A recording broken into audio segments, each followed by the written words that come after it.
Early in 2020, my 2-month trip to Europe gradually morphed into 6 months. I've documented my journey for those curious about travel during this pandemic, plus offer insight into New Zealand's managed isolation and quarantine measures. Take a look at what is required to fly internationally and experience daily life in a New Zealand managed isolation facility. I'm having my dairy-free yogurt just to calm down a little. But also, I remember The Guardian was accepting submissions for you to tell your story about how you've been impacted by COVID, and I was supposed to be interviewed, and then they just never made an arrangement. Like, after a few attempts, they just... whatever. I'm just gonna make a better series than The Guardian. I don't need The Guardian, I am my own Guardian. No, it's all good. I still love the journalist who put that series together, but... Alright, I shall tell you the story of how I made it back. In March, all airlines ceased routes and operations to New Zealand. That was great. There was an option to buy a ludicrously expensive $3,000 for a one-way ticket. That's just not in my budget. Fork out for that, or stay in Norway until June. End of June, July, when Emirates would resume flights back to New Zealand. All the potential routes that I could have gone for, my travel agent said, yeah, well, you can book for them, but they change every day. Turns out basically all those flights were swapped around or changed last minute. Some countries imposed these transit restrictions, so if I had gone into those airports and stuff, I would be stuck. So I had to wait a little bit longer. I almost got a flight back in July, but turns out the New Zealand managed isolation and quarantine facilities were fully booked. Even if I did get a flight back, I would just be turned away at the border because there's nowhere for me to go. And I thought, oh, you could just put me in a tent or whatever, but it was the middle of winter. So I waited in Norway for another month, which was fine because I had a good time there, mostly. Finally, my travel agent shortlists me for a flight. The reason I stuck with Emirates the whole time was because they put the existing ticket I had into credit, so that when I finally cash it in for a new flight, I might only have to add $100. All of this would not have happened if I didn't have a travel agent. Sometimes I hear a lot of people say disparaging things about travel agents and how travel agencies are becoming obsolete, but my travel agent was awesome. She's a family friend and she knew all this information long before the news did, or before Emirates or any other airlines put information on their websites. If it was put online, it was way later, so it's really good to have an industry insider. Someone is getting murdered in the street. Herregud, det var så jävla vanskligt. This whole process just... it's really funny to look back on, but... I just felt like, oh yeah, something's going well. What's gonna go wrong next? From this whole experience, I guess the main takeaway is that I am resilient. And I got so many money lessons too. So many bloody expensive lessons. It's okay, money comes and goes. Finally, I get shortlisted for a flight with Emirates. There was a flight from Oslo to Copenhagen, because Emirates wasn't open in Oslo yet, except after I booked, Emirates opened up in Oslo.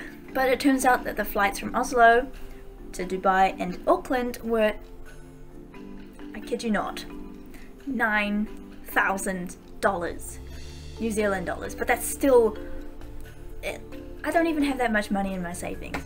If you look at one of my bank accounts, I have 3 cents.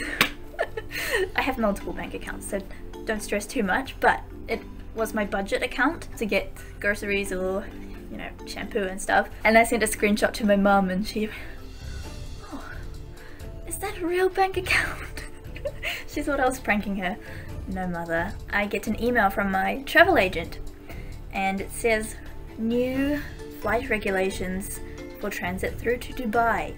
Turns out you need to have a negative COVID test result in certificate form. I need to prove to the Emirates employees that I do not have COVID-19, and that meant I needed to take a test, one of those PCR swab tests, within 96 hours of departure. I thought my story was already difficult, but no. So I was living in Tønsberg, that's the oldest place in Norway. Next time I visit, I'm gonna travel around, but I don't have money. The only place to get tested there was the beredskapskontor.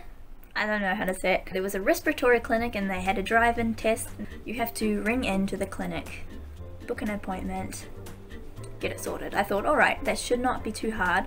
So I tried ringing, panicked a little bit because it was all in very rapid Norwegian, and although I can comprehend a fair amount, it was just fast, and you know how phones kind of like... Dette telefonnummeret ugyldig. Vennligst tast inn telefonnummeret du ønsker at vi skal ringe deg opp på 8 siffer. So, yeah, that was not helping at all. For my trip, I bought a reusable travel sim, which is a company set up in Estonia, so a local code thing was 372 for Estonia. And apparently that was not accepted. They kept saying stuff like, this number is I think, something like that, invalid. And it needs to be the 8 digits for the regular Norwegian number. So I was thinking, oh my god. So I went and I bought my munnbind face masks, and I bought them just in time because the day I bought them, suddenly the prices just inflated. And then I thought, maybe I should just go buy a Norwegian SIM card.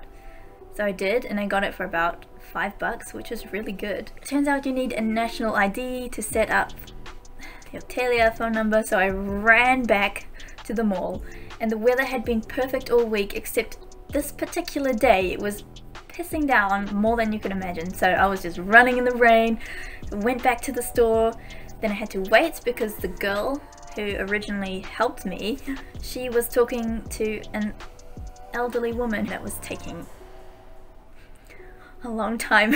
But then there was an older man there to help. He had to walk between 2 computers to sign me up, and he had a limp, so he was walking really slowly, and I was just freaking out because the phone line for the clinic closed at 3 PM and this was already 2 PM. What's a good code name? I don't know. Just call him my guy. My guy. Turns out he drove all the way home from work, which is like 20 something minutes, so that he could ring the clinic as well. So I had my SIM set up, so we both were ringing the clinic and waiting in line. Finally, they picked up on his phone. Unnskyld, jeg snakker bare engelsk, I only speak English. But she was really nice, and I was thinking, oh my god, well, what if I don't get in on the day that I need it? And she said, there are plenty of spaces, just ring tomorrow and we'll get it sorted. Okay, so I got an appointment, noon, Sunday. I was ready to go get this big, long stick up a nose. I feel like this is not very tight. Should be fine though, it's just the sort of read directions. Yeah. Maybe I need to get a fatter face. My mum wants me to have a fatter face. Your mine sits pretty good. Your man. Because he's like squeezing here. Not squeezing her at all. With a bigger chin. My chin's already long.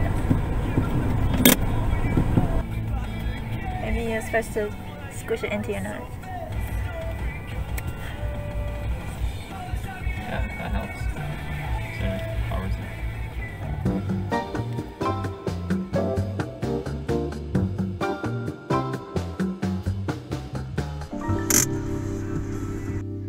Most useful sign in the world.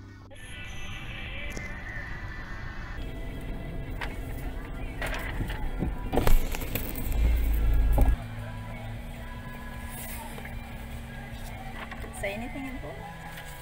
I didn't read the whole thing. I don't want this mask on me. I don't like it.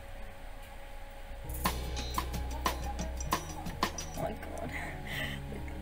The dude next to us just got it done. It looked bad. Har du legitimation? Yeah, do you have your ID? Ah, yeah. Yes. Emmy. Emmy Hucker. Yep.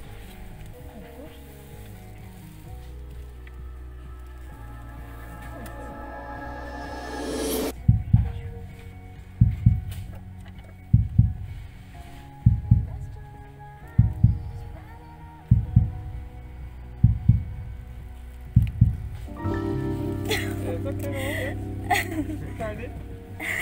Da er det bare å kjøre. Ja, det var jo det. Yes, takk skal du ha. Ha det. Ha det godt. Takk. Man, I thought I was gonna be lucky, like, oh, I only get the tongue swab. I can deal with that. I felt it at the back of my throat. Ja, was it? But at the, you know, the dangly thing, epiglottis? Yeah. Yeah. Did it tingle or was it like you felt It thrown felt up? like when you, like a painful sneeze. Yeah, I think I might sneeze after this.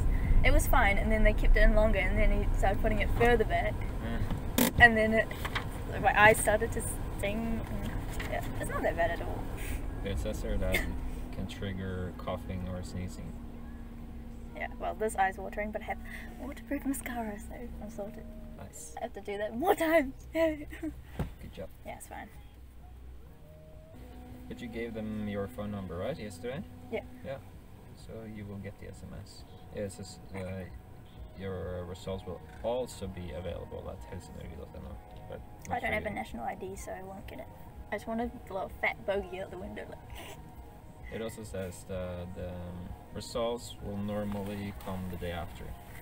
And doctor can't do anything for this to go in faster. Yeah, that's fine.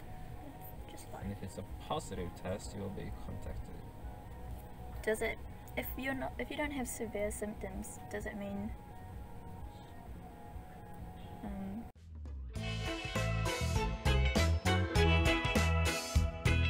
Like, do you have to go to hospital? Oh, if you get corona? Yeah. No. I don't think so. You just, like, if the symptoms are severe, then of course you have to.